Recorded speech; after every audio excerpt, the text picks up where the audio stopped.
Immigrant Picnic by Gregory Djanikian. It's the 4th of July. The flags are painting the town. The plastic forks and knives are laid out like a parade. And I'm grilling. I've got my apron. I've got potato salad, macaroni, relish. I've got a hat shaped like the state of Pennsylvania. I ask my father what's his pleasure, and he says, hot dog, medium rare, and then, hamburger. Sure, what's the big difference? As if he's really asking. I put on hamburgers and hot dogs, slice up the sour pickles and Bermudas, uncap the condiments. The paper napkins are fluttering away like lost messages. You're running around, my mother says, like a chicken with its head loose.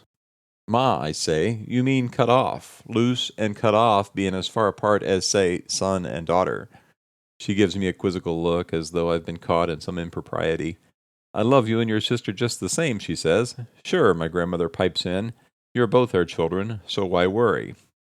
That's not the point, I begin telling them, and I'm comparing words to fish now, like the ones in the sea at Port Said, or like birds among the date palms by the Nile, unrepentantly elusive, wild. Sonia, my father says to my mother. What the hell is he talking about? He's on a ball, my mother says. That's roll, I say, throwing up my hands, as in hot dog, hamburger, dinner roll. And what about roll out the barrels? My mother asks, and my father claps his hands. Why, sure, he says, let's have some fun, and launches into a polka, twirling my mother around and around like the happiest top.